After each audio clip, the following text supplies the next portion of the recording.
Well, something happened in March of 1969. I went to a screening of Pickpocket at the Los Feliz. I said, wait a second. I said, I could make a film like that. He writes in his journal, and he goes out and commits some crimes, and he comes back and writes in his journal. Then he goes out and talks to the girl next door, and he writes in his journal some more. I said, I could make that film. And then 4 years later, I wrote Taxi Driver.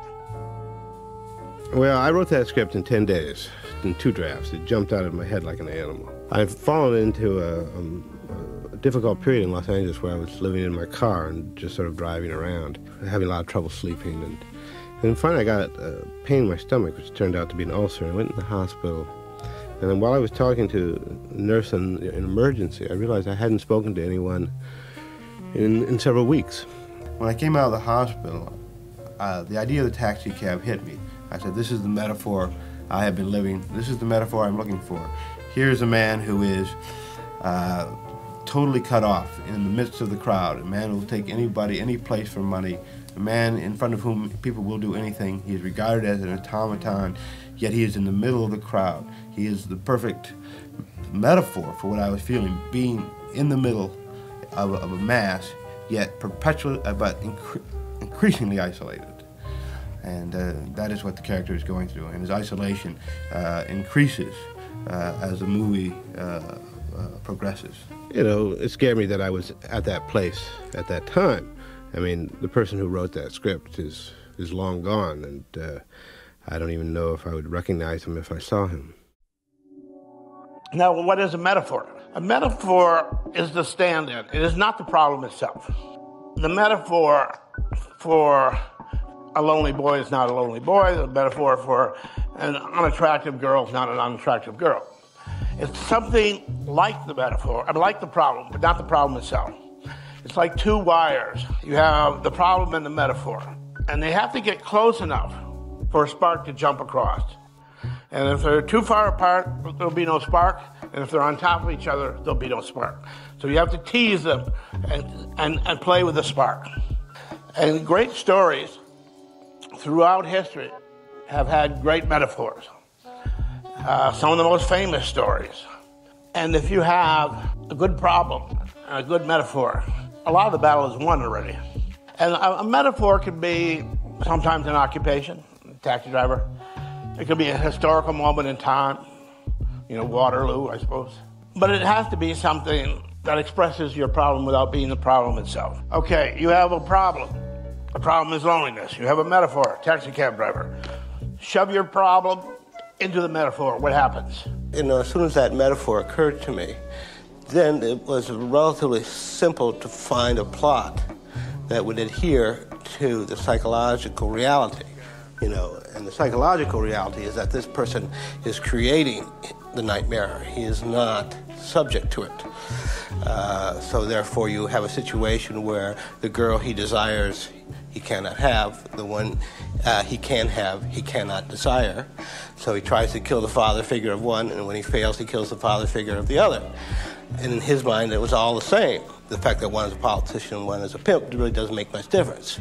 He's strictly dealing with father figures. And the irony being then, of course, that society assigns him the role of a hero because he got lucky and killed the right one.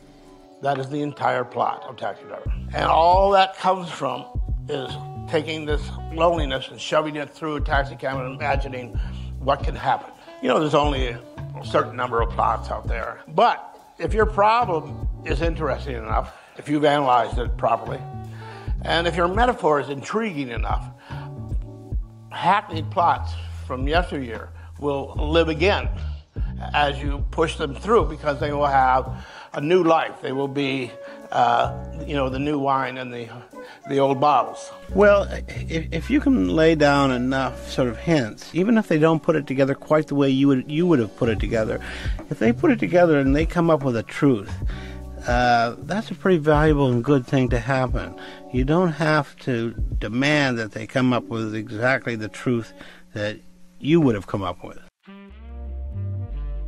It's pretty clear to me that character comes before plot. So if the problem comes first, then the metaphor comes second. For me, the metaphor is usually the occupation.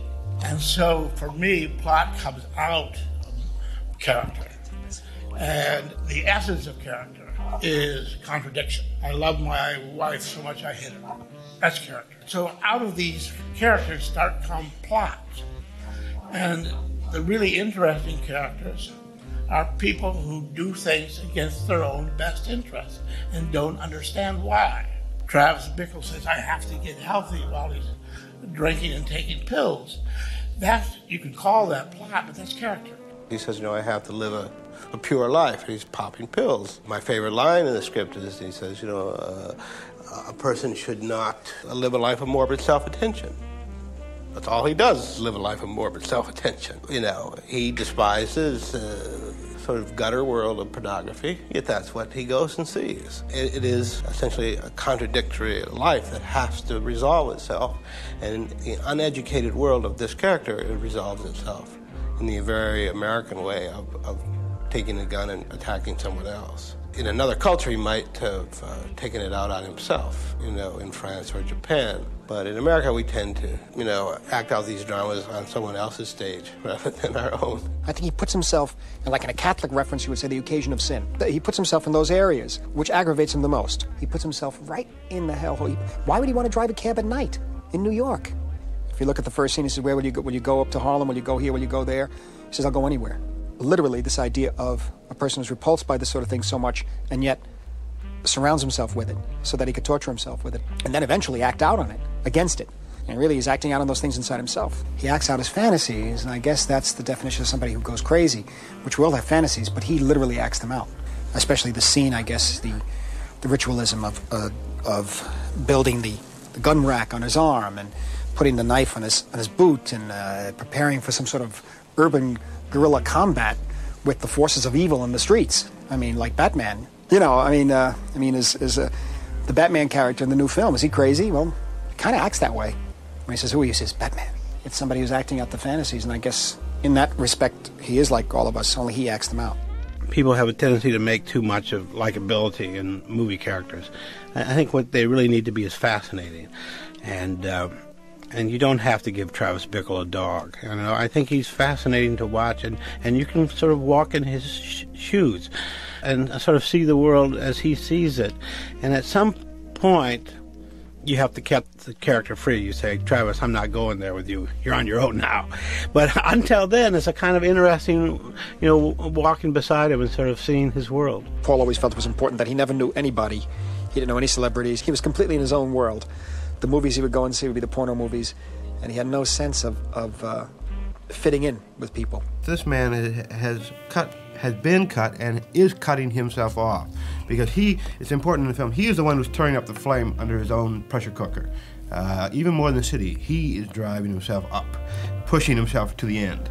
And he is cutting himself off. He cuts himself off from music, from news, from politics, from the people around him. He is that terrifying descending spiral of loneliness that people get into. The other half is in the unconscious urge, which is he creates a situation where he knows he will be rejected, so he can reaffirm his own vile attitude toward himself and his society. So that he goes to a girl who is better than him, who he knows will reject him. She does not reject him initially. So then he puts her in a situation where he has to reject him. This is not a conscious mechanism. It's part of the unconscious mechanism of that self-destructive personality. At the ending, we had three different opinions, all of which I think are partially valid. The one which Marty and I adhered to was that he, through irony, is cheated out of the thing he wanted most, which was glorious self-destruction, and now is forced to reenact the drama, and the movie has to start all over again. Everything is in place, we'll start it over. It's just saying that that frame of mind, the target is not as important as the need to attack. Yeah, what's so frightening is the arbitrariness of it. The script, I believe, had us saying that he was preparing in front of the mirror. The actual dialogue that Bob was coming up with here, I just mentioned to Bob, I said, I really think, this was, again, towards the last week of shooting, and I was saying to him, I really think we need for you to speak in the mirror, speak to yourself in the mirror. He came up with this dialogue. And I remember I was sitting at his feet on the ground, and I had earphones on, and all I heard was the city sounds. They were too strong, and I asked him to keep repeating himself. And then he sort of got into a role. I don't know what happened. Somehow it got into a role, and it took quite a while to do. It took about 3 hours to do. Then, of course, the most famous line in the movie is in the improv, which is the "You Talking To Me," In the script, it simply says, Travis looks at the mirror, speaks to himself. So he had to come up with something. And he came up with this kind of tagline that had been in use by a comic, in the village as part of a skit. And so the irony is that the most famous line is not mine. To me, there really is no script format, although Final Draft tries to mandate how a script looks. I wrote my first script as chapters. Travis buys a gun, Travis meets Betsy, Travis drives, and just little chapters. Each story sort of tells you how it wants to be written. And so don't get so hung up on what they tell you a script is supposed to look like. If a script reads well, that's all that matters. You here are your own material. Your material is not elsewhere. Your material is not in the newspapers or the TV shows and the books and the manga. Your material is essentially yourself. You have to study yourself and not movies, although of course you will study movies, but you have to study what it is that is making you think you might need to write. I believe art is functional. Art is a tool, just like a hammer, pliers, a saw. You can use it to do stuff. What you can use it to do is learn about yourself and learn about other people. To understand how art works, you begin with yourself. You are the raw material. Art isn't really about anything you're seeing, but you.